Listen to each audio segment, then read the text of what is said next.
Telangana voice news में आप सबका इस्तकबाल है। आइए नजर डालते हैं आज की अहम खबर पर।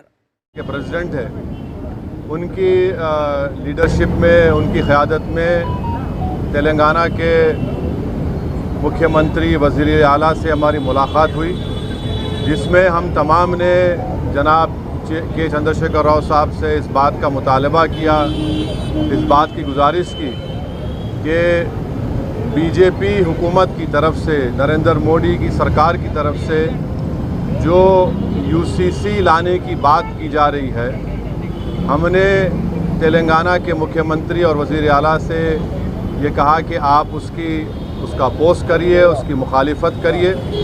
हमने चीफ मिनिस्टर को इस बात का याद दिलाया कि पिछले 10 साल से तेलंगाना स्टेट में उनकी सरकार है, स्टेट में पीस बहुत स्ट्रांग हुआ है, अमन मजबूत हुआ है। हमने चीफ मिनिस्टर को और बीआरएस के प्रेसिडेंट को ये भी बात याद दिलाई है कि पूरे मुल्क में अगर किसी असेंबली में CAA NPR NRC के ख़िलाफ़ एक रेजोल्यूशन पास हुआ था, वो तेलंगाना के असेंबली में सबसे पहले हुआ था।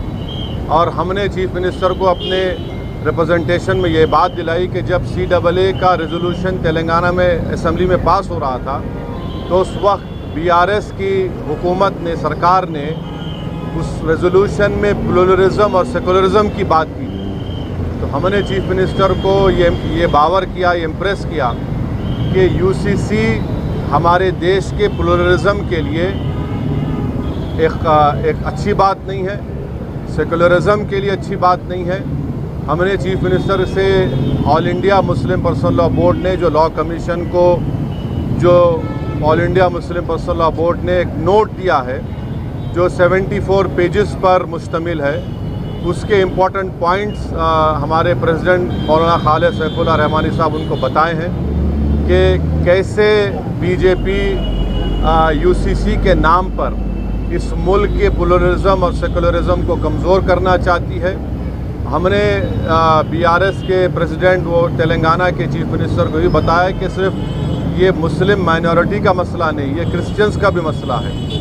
ये मसला ट्राइबल से भी जुड़ा हुआ है, और सिर्फ नॉर्थ ईस्ट के ट्राइबल नहीं है, तेलंगाना में ट्राइबल है, मध्य प्रदेश में ट्राइबल है, छत्तीसगढ़ में ट्राइबल है, गुजरात में ट्राइबल है, राजस्थान में ट्राइबल है। उनका एक कल्चर है और उसका तहफ़्फ़ुज़ करना, और ये सिर्फ ट्राइबल नहीं बल्कि हमारे हिंदू भाइयों के लिए भी ये चीज़ अच्छी नहीं होगी, क्योंकि हिंदू अनडिवाइडेड फैमिली के तहत 3000 करोड़ का टैक्स रिबेट हमारे हिंदू भाइयों को मिलता है। 2015 के इनकम टैक्स के फिगर्स हैं, और अगर UCC आएगा तो Hindu succession act, Hindu marriage act, ये तमाम चीज़ें ख़त्म हो जाएंगी। तो ये मुल्क के लिए ठीक नहीं है। हमारे मुल्क का प्लुरलिज्म हमारे मुल्क की खूबसूरती है, और भारत के प्रधानमंत्री को प्लुरलिज्म से एलर्जी है, वो प्लुरलिज्म को पसंद नहीं करते। हमने चीफ मिनिस्टर को के चंद्रशेखर राव को बताया कि भारत के प्रधानमंत्री बोलते कि एक घर में 2 कानून कैसे होगा। तो आज आप देखिए कि भारत के प्रधानमंत्री ने गलत कहा, मिसगाइड किया पूरे नेशन को।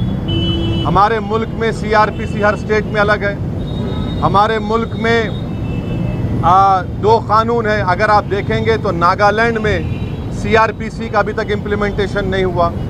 हमारे देश में अगर आप कोई बड़े बड़े मल्टीनेशनल कंपनीज़ है, उनका आर्बिट्रेशन की हमने सहूलत दी कि वो सिंगापुर जाकर आर्बिट्रेशन करा सकते। तो ये बात कहना प्रधानमंत्री का बिल्कुल गलत है।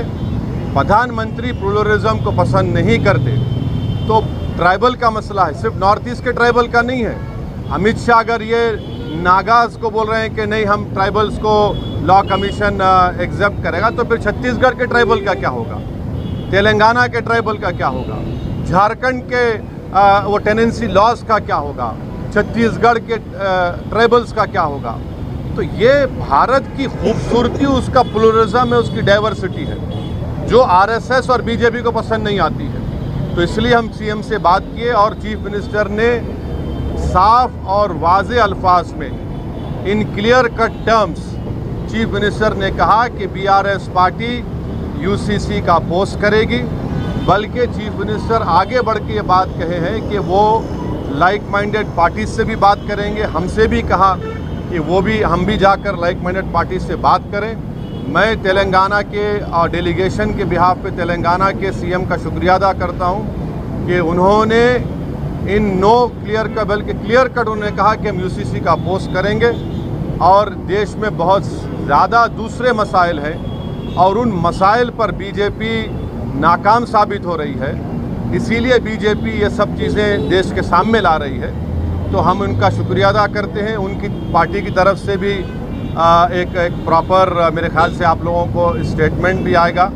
और मैं आपके ज़रिए से हमारे आंध्र प्रदेश के हमारे दोस्त जो चीफ मिनिस्टर जगन मोहन रेड्डी है, उनसे भी मैं अपील करूंगा कि जगन मोहन रेड्डी के हम आंध्र की पॉलिटिक्स को समझते हैं, मगर हम उनसे अपील कर रहे हैं कि वो उनकी पार्टी यूसीसी का अपोज करे।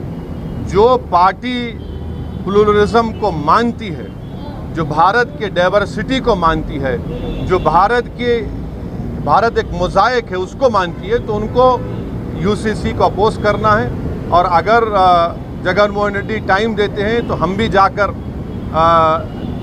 जगन मोहन रेड्डी से मुलाकात करेंगे। इस मीटिंग में और भी दूसरे इश्यूज़ भी उठे, माइनॉरिटी वेलफेयर के ताल्लुक से, ओवरसीज स्कॉलरशिप के ताल्लुक से, वक्फ प्रोटेक्शन के ताल्लुक से, ओल्ड सिटी में मेट्रो के ताल्लुक से, साथ ही साथ माइनॉरिटी फाइनेंस कॉरपोरेशन में जो लोन्स है, इंडिविजुअल लोन्स जो देना बंद किए हैं, तो चीफ मिनिस्टर ने कहा कि 4-5 दिन के अंदर वो एक 230 करोड़ रिलीज़ करेंगे, जिसमें ओवरसीज स्कॉलरशिप जो रुकी हुई है और दूसरे जो स्कीम्स हैं। तो ये एक मोटी मोटी बातचीत हुई है। तो हम ये सेक्रेटेरिएट के मसाजिद को जल्द से जल्द और जो दूसरे रिलीजियस स्ट्रक्चर्स हैं वहाँ पर प्लेसेस हैं उसको भी खोला जाएगा। और गच्चीबौली में जो इस्लामिक सेंटर है उसका भी काम शुरू होगा। ये बहुत से इश्यूज़ के ऊपर सीएम ने हमसे कम 1.5-2 घंटे बातचीत हुई है। हम शुक्रगुजार हैं। इस मीटिंग में के.टी. रामाराव साहब भी थे। चीफ मिनिस्टर ने हमसे कहा कि मैंने इस मीटिंग की इम्पोर्टेंस को समझते हुए उन्होंने राज्यसभा और लोकसभा के अपने फ्लोर लीडर्स को भी बुला लिया और उनसे भी कहा कि वो यूसीसी के ताल्लुक से clear cut stand BRS party का है कि उसको अपोज करते हैं। ये आज की गुफ्तगू का एक मोटा है। तो मेरे को आप इजाज़त दीजिए। नहीं, सुनिए, देखिए असर की नमाज का सुनिए, आज की मीटिंग जो हुई है उसमें क्या हुआ मैं आपको बोल दिया हूँ। और सुनिए 13 तारीख के दिन आप लोग आ जाइए दारुसलाम को। मैं अपनी पार्टी से जो दूंगा आप पकड़ लीजिए। हाँ,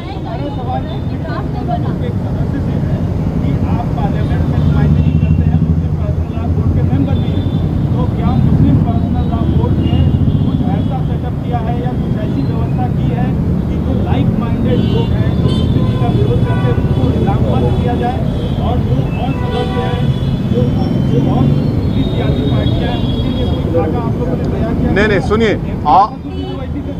नहीं देखिए, सबसे पहली बात तो ये है कि मैं मुस्लिम पर्सनल लॉ बोर्ड का स्पोक्स पर्सन नहीं हूँ। कासिम रसूल इलियास साहब हैं और कमाल फारूकी साहब हैं, मगर मुस्लिम पर्सनल लॉ बोर्ड ने कांग्रेस के प्रेसिडेंट से ही मुलाकात की और ऐसे देश में जितने पार्टीज हैं उनसे मुलाकात करेंगे।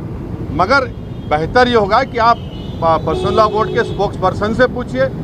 आज की मीटिंग में मुस्लिम पर्सनल लॉ बोर्ड के प्रेसिडेंट खुद मौलाना खालिद सैफुल्लाह रहमानी साहब की डेलीगेशन लीडरशिप में गया और ये बातचीत हुई।